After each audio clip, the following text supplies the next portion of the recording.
today with the prospect of peace at the horizon. We very much welcome the government's efforts to seize this historic opportunity and the development agenda focusing on nation building, inclusive growth, poverty reduction, and self-reliance. We emphasize the need for sustained peace and the political stability in Afghanistan for the development efforts to be effective. ADB is strongly committed to supporting Afghanistan in this important endeavor. We have initiated the work on our next country partnership strategy, which will align with the government's strategic priorities. To finance our support, the Asian Development Fund donors have agreed to continue a special grant allocation for Afghanistan. As a result, we are pleased to announce that we will be able to provide support to Afghanistan of nearly $900 million for the period 2021 to 2024. This will help to continue improving the lives of Afghans by addressing critical social economic constraints and support the development agenda, including the post-COVID-19 recovery. ADB will also mobilize additional resources through the Afghanistan Infrastructure Trust Fund, which we are working to strengthen. ADB will continue to work very closely with all development partners in Afghanistan. In addition to providing sovereign grants, we will crowd in private sector investment and facilitate public-private partnerships. We believe that together we can substantially contribute to a better future for the people of Afghanistan. Thank you. Thank you very much, EDB. The next video statement is by the International Monetary Fund, Deputy Director of the Middle East and Central Asia Department, Zain Zaidan. Please.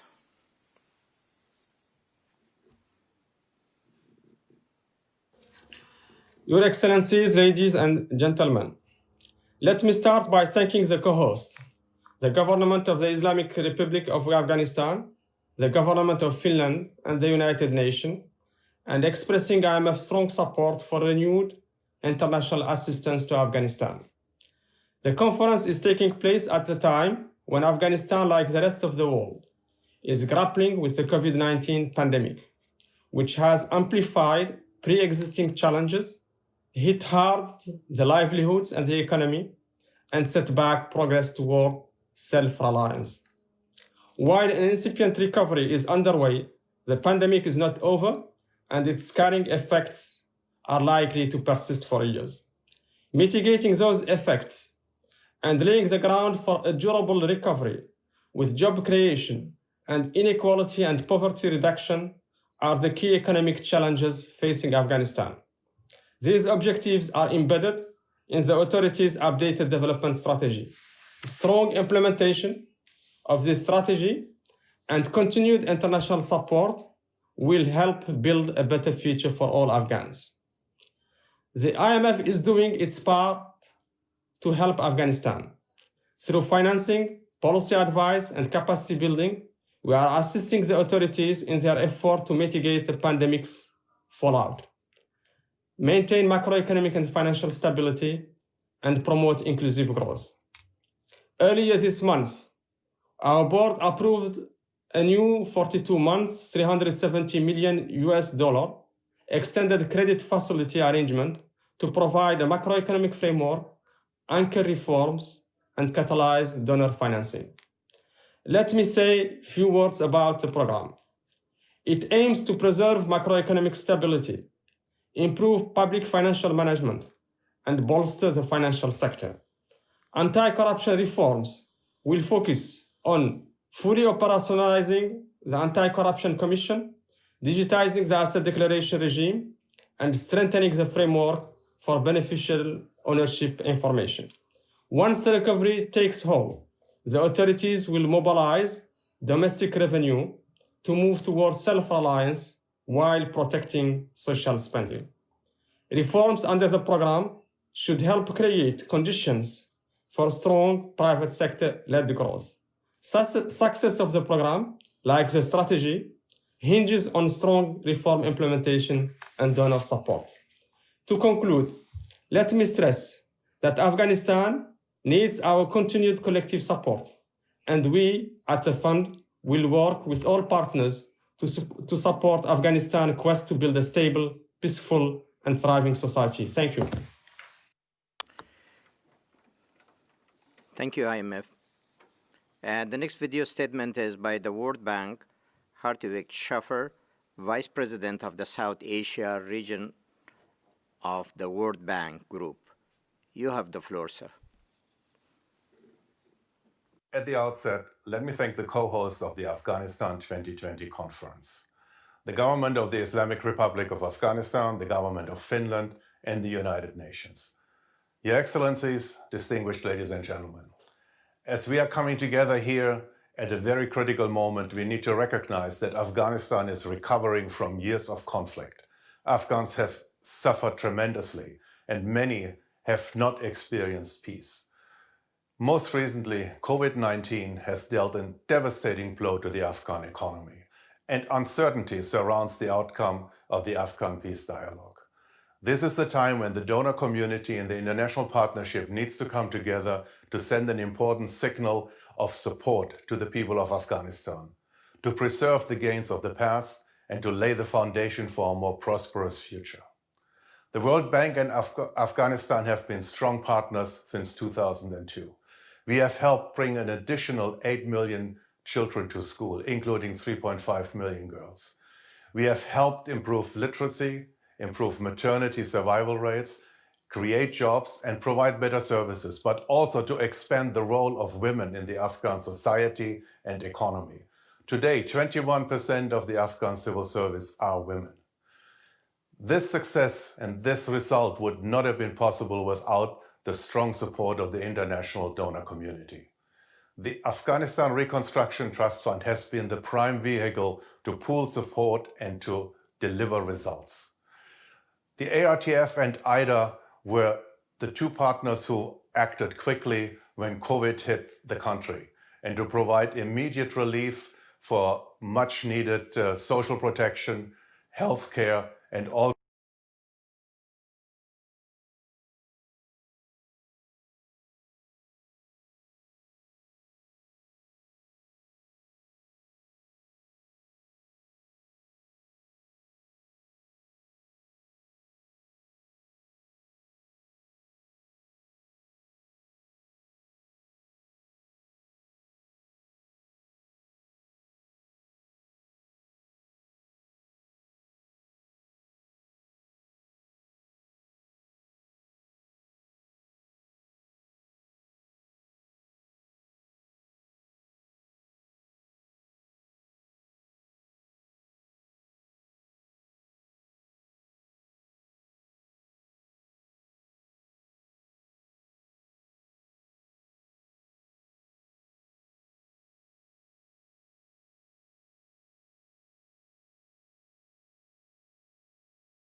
of Afghanistan and the international community to a shared development objective for 2021-24 reflects the resolve of stakeholders to support Afghanistan in its sustained efforts for peace, prosperity, and self-reliance.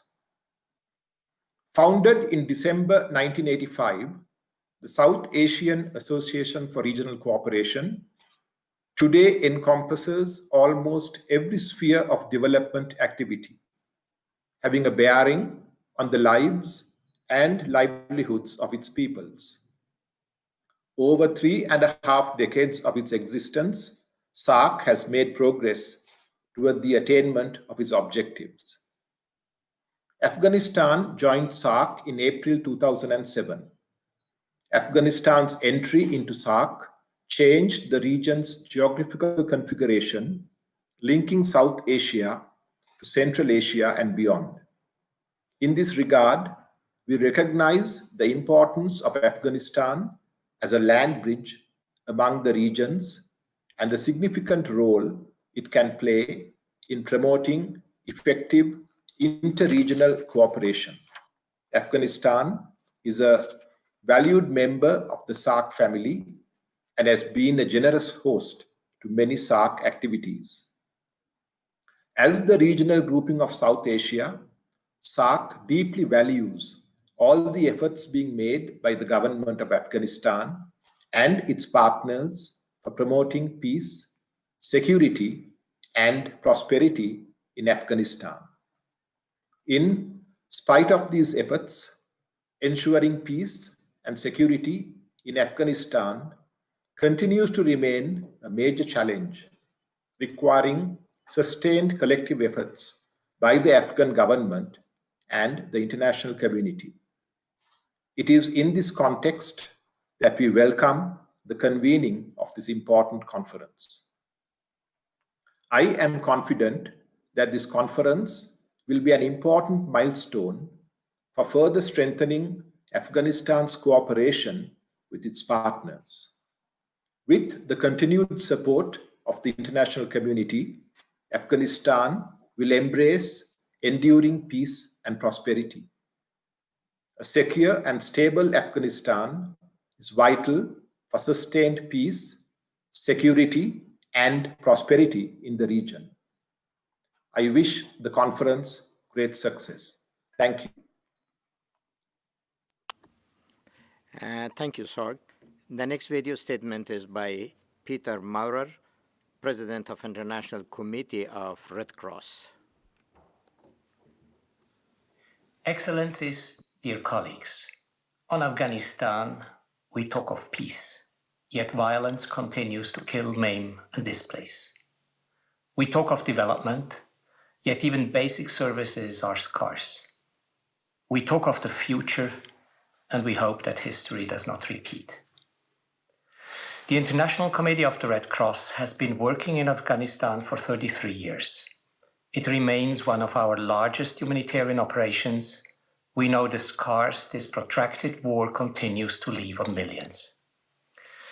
Decades of fighting have all but decimated the healthcare system. As COVID-19 rips across the country, millions of Afghans need healthcare more than ever. Healthcare is not our only concern. Afghanistan remains among the deadliest places in the world to be a civilian. Women and children are often the victims. We welcome the peace negotiations as they offer an opportunity for Afghanistan and its people to put an end to decades of conflict. However, since the start of the peace talks, we have seen hostilities intensify, with rising numbers of weapon wounded admitted to hospitals. Amid the insecurity and suffering, ICRC works to reach and assist the most vulnerable groups across both sides of the front lines. We visit places of detention to ensure humane treatment and respect for judicial guarantees. We help to maintain links between members of separated families. Our physical rehabilitation services give people a fresh start. Providing artificial limbs and wheelchairs, as well as vocational training and microloans. In many areas, we work closely with Afghan Red Crescent societies and other movement partners in coordination with the International Federation. Today, we make 3 calls. 1, we appeal to all parties to ensure civilians, health workers, and health facilities are protected from attacks in line with international humanitarian law. The track record of deadly attacks against civilians and the medical mission in the conflict is nothing short of shocking. Respect for IHL is not open to negotiation. It is the ultimate safety net to ensure respect for the life and dignity of people affected by armed conflict. Secondly, peace talks must include humanitarian concern, and we encourage the parties to the conflict to reach agreements on specific issues that would help to alleviate the suffering of all those affected, to enhance IHL compliance and build trust across lines. The ICRC offers its services as a neutral intermediary provided all parties agree. And thirdly, we call for commitments to support humanitarian work. Even if a peace agreement is reached tomorrow, it will not alleviate the deep needs of people that now span generations. Colleagues, Afghanistan is at a crossroads. Ensuring the protection of people affected by the conflict and addressing their deep-rooted humanitarian needs is an essential precursor to peace, prosperity, and self-reliance. I thank you. Thank you, ICRC. The next video statement is by Antonio Uterino, Director General of the International Organization of Migration. Your Excellency, Minister Abdullah, President Ghani, Excellencies, distinguished guests, ladies and gentlemen. It is my privilege to represent the International Organization of Migration at today's event, particularly knowing the critical role that migrants and returnees have played in the recent history of Afghanistan, and I'm sure will continue to play in its immediate future. Afghanistan is a migration tapestry. Since 2012, 2.7 million Afghans have fled the country, while an estimated 3.9 million Afghans have returned, and almost 4.8 million remain internally displaced, while another 5.5 internally displaced have returned to their homes. Nothing important like peace comes easily. If the peace process is realized, the Afghan government and the international community must be prepared to provide humanitarian support for mass returns, as well as supporting development interventions that make best use of the skills and experience of those returning. Not only is this critical for a strong domestic market, but the effective reintegration of returning Afghans, including former combatants, into communities will be critical for future social cohesion and the preservation of peace. It will be of utmost importance to manage the transition to peace effectively. Make no mistake, migration and migrants will be central to this. How well we understand and respond to the migration context today will have ramifications for many years to come. However, with escalating conflict over the past year, vulnerability to natural disasters, and, of course, the impact of the COVID-19 pandemic, the peace process faces unprecedented challenges. But let us not forget that the people of Afghanistan are the best architects of solutions to the woes of the country. Regular labor migration pathways will be important to ensure overseas remittances strengthen the country economically. And it is important not to underestimate the contribution that can be made to peace building and economic prosperity by the Afghan diaspora, including refugees, through international and regional trade cooperation. I am confident that the government of the Islamic Republic of Afghanistan recognizes the need to plan for displacement and return, and to incorporate migration in general into its policy making and governance. As the UN Migration Agency, IOM stands ready to further support those efforts to build a better future for the country through safe, orderly and dignified migration. IOM has been central in humanitarian response and sees a way forward in preventing forced displacement through stabilization and transition efforts. To be clear, now is the time to redouble our efforts to support the transition to peace and ensure that Afghans can choose rather than being pushed to migrate, and that those who live abroad in fear will be free to return and contribute to the future of their place of birth. Thank you, IOM. The next video statement is by the Secretary General of NATO, Jens Stoltenberg. Ladies and gentlemen, NATO has been in Afghanistan for nearly 20 years to ensure that the country never again becomes a safe haven for international terrorists that can plan and organize attacks on our own countries. Today, we see a historic opportunity for peace. For the first time ever, the Afghan government and the Taliban have come together to discuss the future of their country. But we also see that these peace talks are fragile, and the levels of violence across the country are far too high. To achieve peace, everyone must stick to their commitments. As part of the peace process, we have already significantly adjusted the NATO presence in Afghanistan. But the NATO mission will continue to train, advise and assist the Afghan security forces.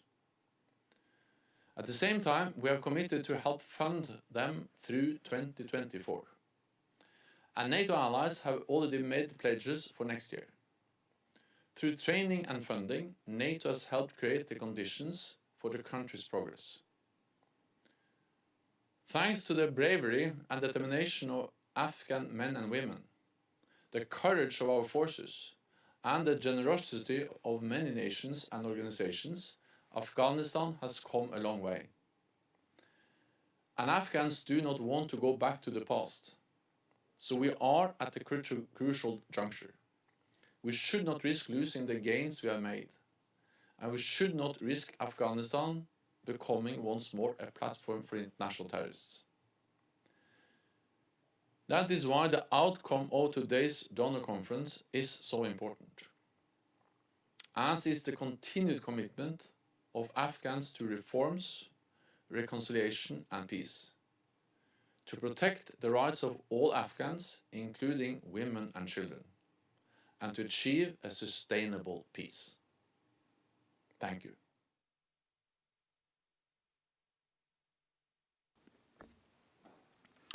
Thank you, NATO. The next video statement is by Yusuf bin Ahmad Al-Utaimi, Secretary General of the Organization of Islamic Cooperation. Excellencies, distinguished participants, ladies and gentlemen, Assalamu alaikum wa rahmatullahi wa barakatuh. The Organization of Islamic Cooperation has been actively engaged in the peace and reconciliation process in Afghanistan. In July 2018, the OIC convened the International Peace Conference of Afghanistan Ulama in Mecca, which was hosted by the Kingdom of Saudi Arabia. The conference concluded with the Mecca Declaration, which called on the conflicting parties to end hostilities and resume direct negotiations and achieve security and peace in Afghanistan. OIC engagement in Afghanistan is governed by the Summit and the Council of the Foreign Ministers. The resolutions in particular called upon OIC member states to support the Afghan-led and Afghan-owned inclusive peace and reconciliation process to reach a political solution and to ensure the process is backed by regional actors and supported by international community in order to achieve the long-term peace and stability in Afghanistan and beyond. OIC welcomed and participated at the launching of the Afghan peace talks on 12th of September 2020. We commend the Afghani parties of setting their differences aside and launching the peace talk. OIC believes that constructive dialogue is the only option for them to lead peace, security, and stability. We once again call on Afghan parties to seize this historical opportunity to pursue and foster dialogue, put an immediate end to fighting and violence, and to work for reconciliation and durable peace. Let me mention that this conference is taking place in a time when the OIC Council of Foreign Ministers is set to convene in its 47th session in Niamey, Niger, in 27-28 November 2020. Afghanistan would be featured obviously in the agenda, as we appreciate the active efforts and participation of the conference of Afghanistan international partners. We would like to appeal for the continued support for Afghanistan in this critical juncture. I thank you for your kind attention. Wassalamu alaikum wa rahmatullahi wa barakatuh. Jazakallah. Thank you, OIC. The next video statement is by the Organization for the Security and Cooperation in Europe, Deputy Head of the OSCE Secretariat, Tola Urallah. You have the floor, sir. Excellencies, ladies and gentlemen, it is an honor to address the 2020 Afghanistan Conference. And allow me to begin by saying that the Organization for Security and Cooperation in Europe, the OSCE, is strongly committed to Afghanistan. We have been a past regular participant at Afghanistan conferences as well as at events implemented in the context of the Heart of Asia Istanbul process. As the world's largest regional security arrangement under Chapter 8 of the United Nations Charter, I believe that the OSCE is indeed well placed to contribute to discussions on how to build sustainable infrastructure for peace. Our engagement with Afghanistan began with an acknowledgement that the security in the OSCE region is inseparable from developments in its neighborhood. This engagement initially focused on strengthening the security and management of borders between OSCE participating states in Central Asia and Afghanistan.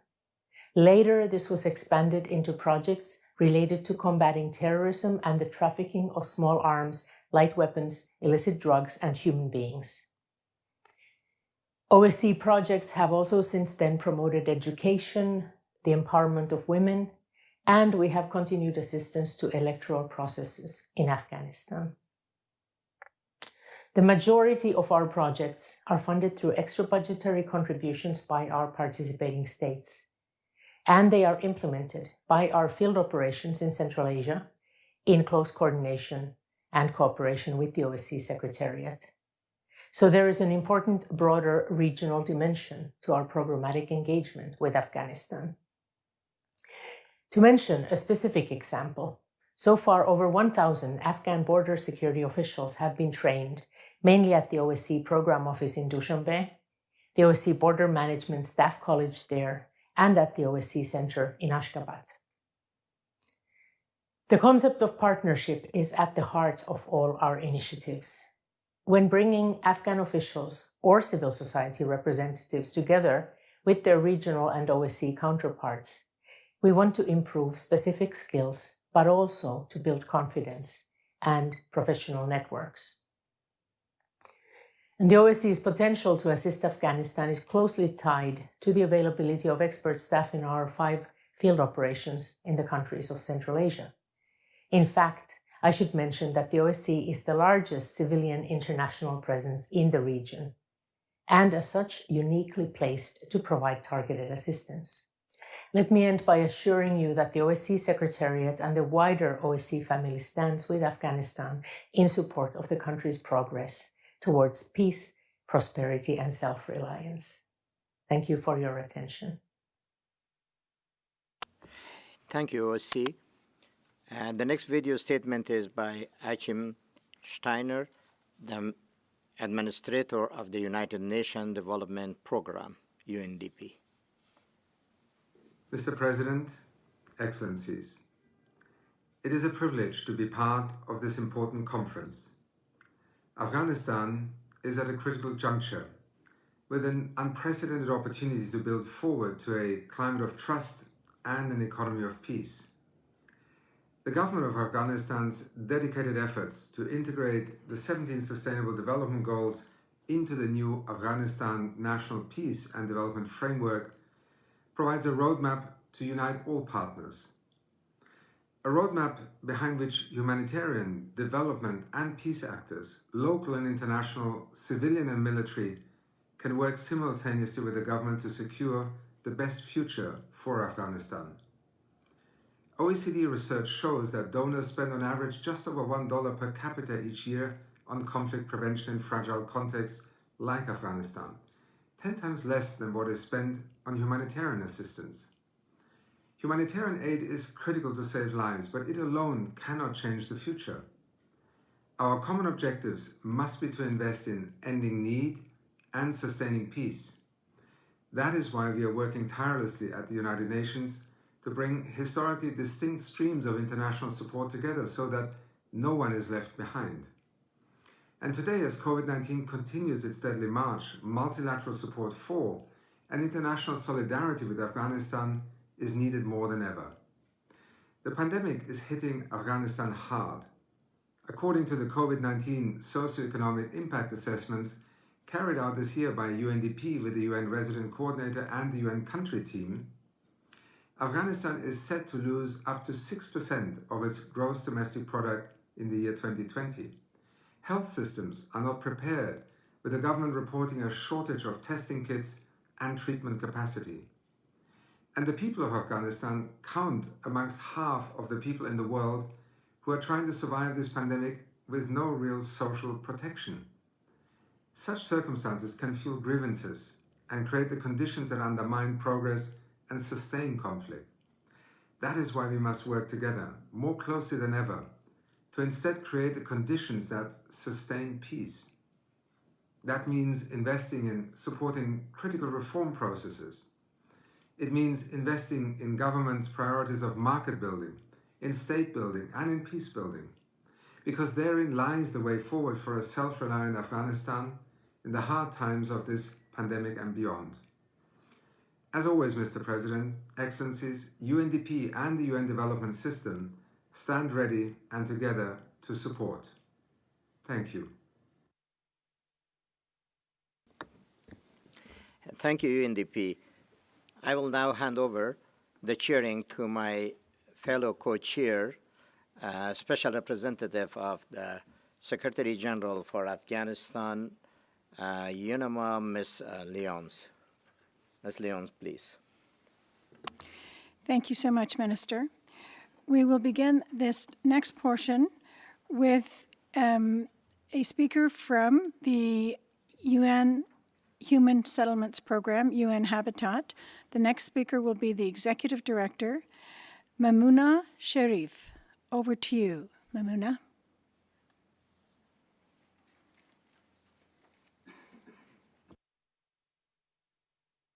Thank you very much, Excellencies, friends, colleagues, ladies and gentlemen.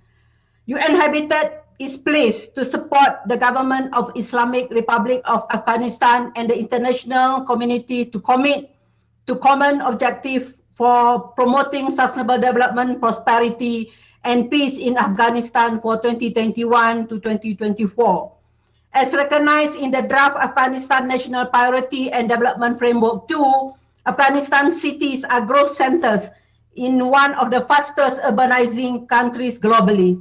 A considerable proportion of Afghanistan refugee returnees and IDPs settle in urban areas, adding pressures on land, housing, and basic urban services.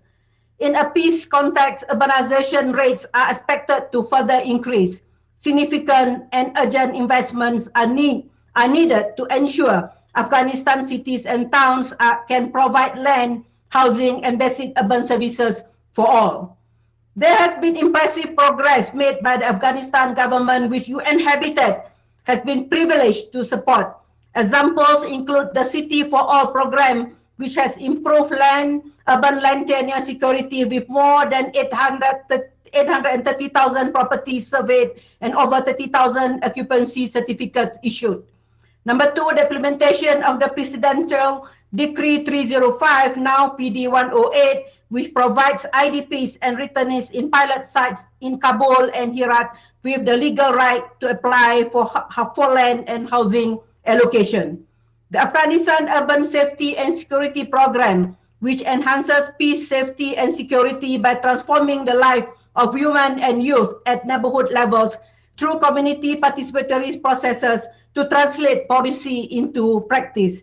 Going forward, UN Habitat identified 4 key transformative interventions in a jointly developed Afghanistan urban transformation framework to promote self-reliance and prosperity through, number 1, equitable access to land and sustainable settlement. Number 2, enhance urban economy and data. Number 3, improve urban reintegration, inclusion, and safety. And number 4, strengthen urban resilience and environment. We look forward to continuing our support to the Afghanistan government's progress towards SDG 11 and the new urban agenda so that Afghanistan cities can be effective drivers for sustainable development, prosperity, and peace. Thank you. Thank you so much, Melinda. And now we will next hear from a video statement of the United Nations Educational, Scientific, and Cultural Organization, UNESCO. Audrey Azoulay, Director General, you have the floor. Excellences, Mesdames et Messieurs, cette conférence sur l'Afghanistan 2020 se tient alors que le pays se trouve une nouvelle fois à la croisée des chemins, avec des discussions qui engagent l'avenir du pays. Mais à l'UNESCO, nous savons que la paix ne se limite pas au cessez-le-feu, aux accords politiques. Notre conviction profonde, c'est que la paix, pour être durable, se construit avant tout dans l'esprit des hommes et des femmes, par l'éducation, par les sciences, par la culture, par l'information. C'est le sens de l'engagement constant de l'UNESCO auprès du gouvernement afghan et c'est l'ambition renouvelée du plan national pour la paix et le développement. À l'UNESCO, nous en avons accompagné la conception et mis à nouveau toute notre expertise au service de l'éducation, notamment l'éducation des femmes et celle des personnes déplacées ou réfugiées. Les acquis sont immenses. La campagne d'alphabétisation qui a été menée par l'UNESCO avec les autorités afghanes de 2008 à 2019 a touché 1,2 million de personnes, dont 2 tiers de femmes. Et nous avons reconduit nos efforts en faisant de l'Afghanistan l'un des pays cibles de notre nouvelle stratégie d'alphabétisation. Ces progrès, il nous faut non seulement les maintenir contre les conséquences néfastes de la pandémie de Covid-19, mais aussi les poursuivre dans la durée. Il faut aussi penser une éducation qui soit une éducation à la paix, respectueuse de l'autre, de la diversité, et fondée sur le dialogue. En faisant commencer la paix dans les lieux d'éducation et en les protégeant contre les attaques odieuses telles qui ont encore tout récemment plongé le pays dans le deuil. Je voudrais dire une nouvelle fois combien l'UNESCO et la communauté internationale ont été meurtris et partagent ce deuil d'une jeunesse assassinée. Ladies and gentlemen, openness to others means drawing on the resources of the exceptional cultural heritage of this country, a country shaped by exchanges. The unifying power of cultural heritage makes it a target and gives us all the more reason to protect it. In Bamiyan, which we hope will soon be out of danger. In Jam as well, the fragility of which is all too clear. For all these sites and others, for all these traditions, all this knowledge, constitute the wealth of Afghanistan. We must also work to preserve the environmental heritage through protected areas that reconnect us with nature. And here also, UNESCO is ready to take action. And openness is of course about dialogue within the Afghan society itself, a society that is well informed, a society that communicates. The deployment of media in Afghanistan supports this dialogue. The government's commitment to providing access to information and protecting the safety of journalists strengthens it. All of us here today are committed to supporting Afghanistan as it faces all these challenges. The strength of multilateralism must be solidarity in action, but it also means acknowledging our common challenges. The future of Afghanistan concerns us all. I thank you very much. Thank you so much, UNESCO. And now we will call upon representatives from the United States. First, David Hale, Undersecretary for Political Affairs. David, you have the floor.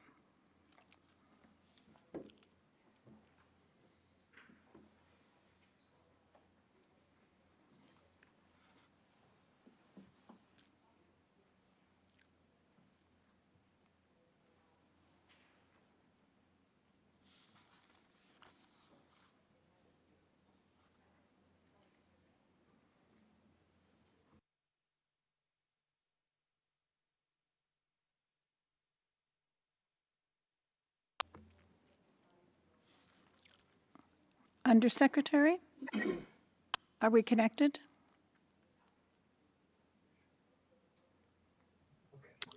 Well, thank you. And let me begin by thanking the government of Finland and Special Envoy Talas, the government of Afghanistan and President Ghani, and the UN, including Special Representative Lyons, for organizing this conference, especially with the constraints posed by COVID-19.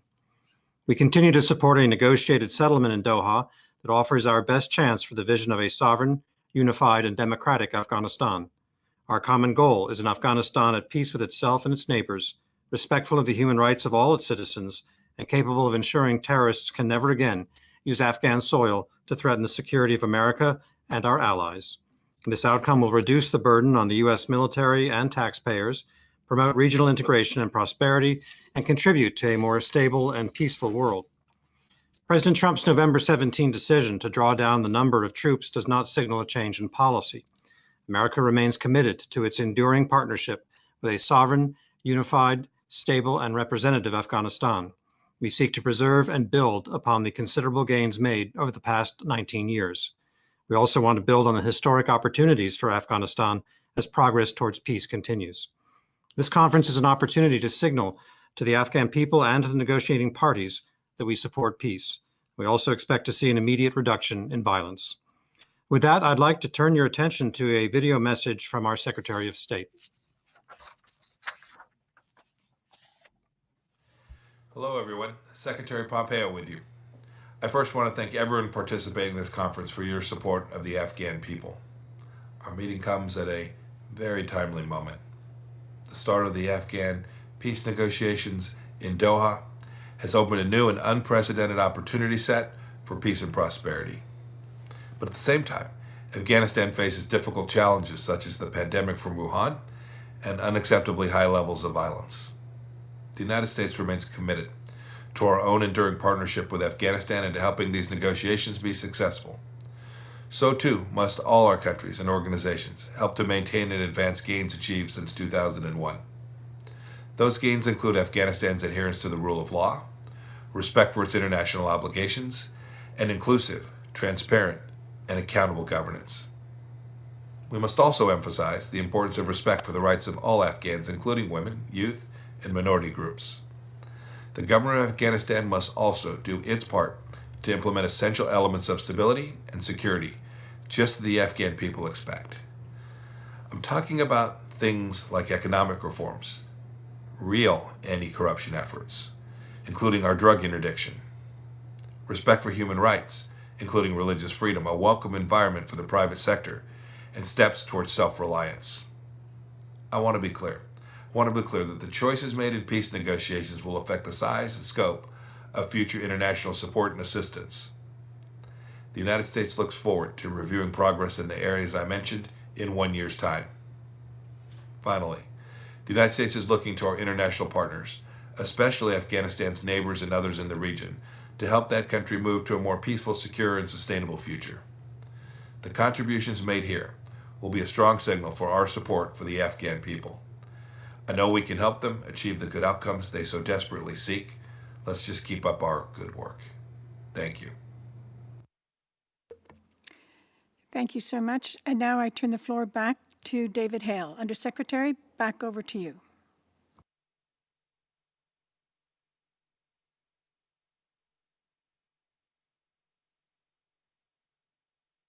I'm pleased to report today, in addition to what Secretary Pompeo just said, that the two sides in Doha have made significant progress in negotiations.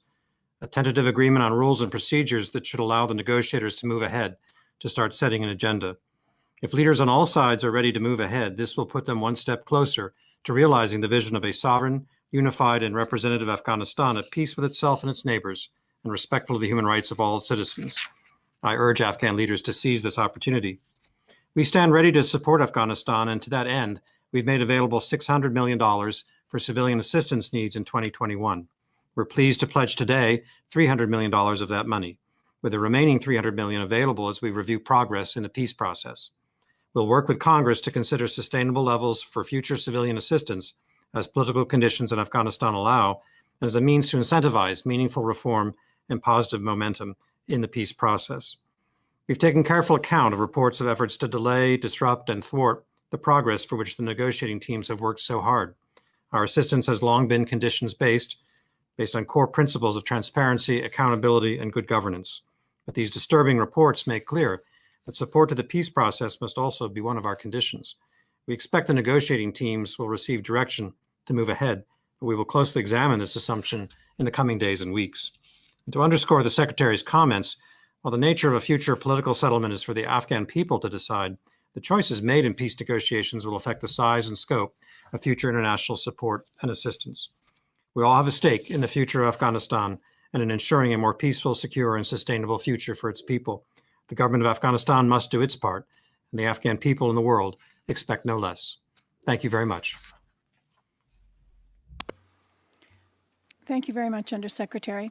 And now we will turn to Germany, to Foreign Minister Heiko Maas, Minister of Foreign Affairs for Germany. Minister, you have the floor. Thank you very much. Ladies and gentlemen, excellencies, colleagues, I think there are many misconceptions about Afghanistan. Probably the biggest misconception is that nothing has changed for the better in the last 19 years. Since the international community began its engagement, life expectancy has risen by 20 years. The number of children going to school has increased ninefold, and per capita income has grown by 400%. Women and girls have access to education and work, although much remains to be done. And basic health services are available throughout the country. This has transformed the life of millions of Afghans. But this new Afghan society stands at a critical juncture today. For the first time in decades, delegations of the Islamic Republic and the Taliban are holding negotiations about peace. We cannot afford to waste this unique opportunity. And I call on both parties to show maximum flexibility and to enter into substantive talks now. We will continue to facilitate these talks in any way we can. And however, ladies and gentlemen, many Afghans are following the talks in Doha with mixed feelings. To gain their trust, the Taliban must put an end to the violence, which is totally unacceptable. And this could open the way towards a comprehensive ceasefire. Afghans should also know that the international community stands by their side in these times of uncertainty. We are ready to enter into a renewed partnership until the end of transformation decade in 2024. This partnership depends on Afghanistan's commitment to democracy and the rule of law, to good governance and the fight against corruption, to the protection of human rights, especially the rights of women and minorities, and to the political will to move forward in the peace process and not to play for time. It is in this spirit of mutual responsibility that we will provide up to 430 million euro in civilian assistance for the coming year. And we intend to maintain this level until 2024 if conditions allow. Ladies and gentlemen, together we have achieved more than it sometimes seems in the past 19 years. Now we should join hands once more to preserve these gains for a peaceful Afghanistan. And I would like to thank our co-hosts from Finland and Afghanistan, as well as the United Nations, for giving us the opportunity to do so today. Thank you very much. Thank you so much, Minister. And now the next speaker will be from Iceland, Deputy Director General of International Affairs and Development Cooperation, Ms. Anna Hartardóttir. Over to you, Deputy Director General. Thank you, Madam Chair. I'm pleased to deliver this statement on behalf of the Minister for Foreign Affairs and International Development Cooperation, who unfortunately got held up in Parliament and couldn't join us this afternoon. Excellencies, ladies and gentlemen, I'm very pleased to join others in reconfirming support to peace and sustainable development in Afghanistan. I thank the governments of Afghanistan and of Finland and the United Nations for organizing this important conference. It comes at a critical moment with the ongoing negotiations presenting a historic opportunity for peace, an opportunity which we sincerely hope will be seized. Ladies and gentlemen, promoting sustainable development, prosperity, and peace in Afghanistan is an objective which Iceland very much subscribes to. We continue to advocate for the critical importance of human rights and gender equality as being central to progress, including the meaningful participation of women in all aspects of negotiations and peace building. In line with Icelandic development cooperation policy, our current support to Afghanistan focuses on gender equality and women's empowerment through UN Women, as well as on education and fostering freedom of expression and safety of journalists through UNESCO. In addition, I'm pleased to announce a contribution of 30 million Icelandic kronas to the Afghanistan Humanitarian Fund managed by OCHA. In closing, allow me to thank you again for the opportunity to address this important conference and to contribute to the international community's support to peace and prosperity in Afghanistan. I thank you. Thank you very much, Iceland. Our next video statement is by the United Nations Population Fund, Executive Director Natalia Kanem. You have the floor.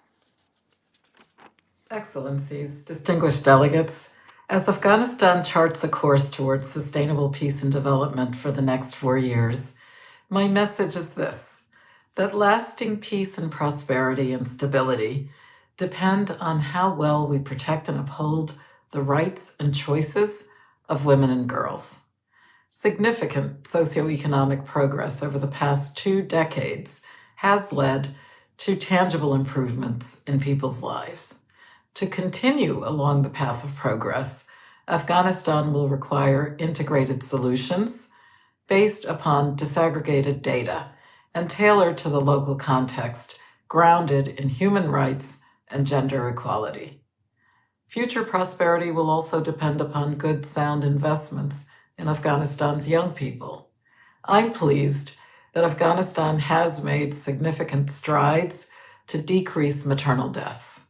Yet, with one of the highest maternal mortality ratios in the world, there's still a lot more to be done to ensure that no woman dies while bringing new life into the world. Gender-based violence is always unacceptable. The harm it causes is widespread.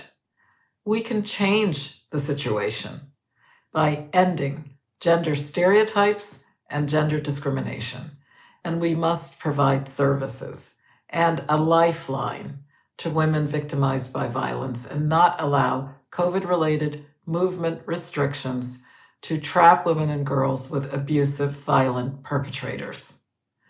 UNFPA is proud to work closely with government, with United Nations and other development partners, and with civil society to uphold the rights, health, and dignity of Afghanistan's women and girls. UNFPA deploys mobile health teams.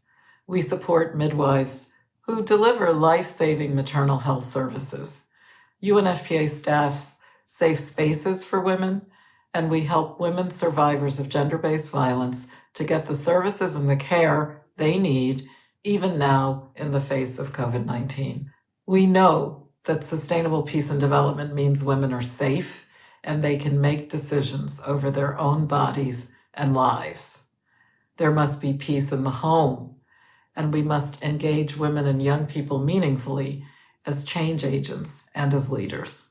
UNFPA is committed to support the implementation of Afghanistan National Peace and Development Plan 2, sharing the mutual aims for peace and prosperity to keep the country moving forward. Thank you. Thank you to UNFPA. The next video statement is by Filippo Grandi, the United Nations High Commissioner for Refugees. I'm speaking to you from the Central Highlands of Afghanistan. In this province, the province of Bamiyan, 300,000 Afghans who were previously refugees abroad or displaced have returned in the past few years. This conference, coupled with the conduct of peace negotiations in Doha, are important opportunities to create a better future for Afghanistan, but also within that context to develop solutions for forced displacements. Clearly, the conference will encourage and hopefully obtain important investments by the international community in security, in governance, in development. And this is what will create conditions for sustainable repatriation and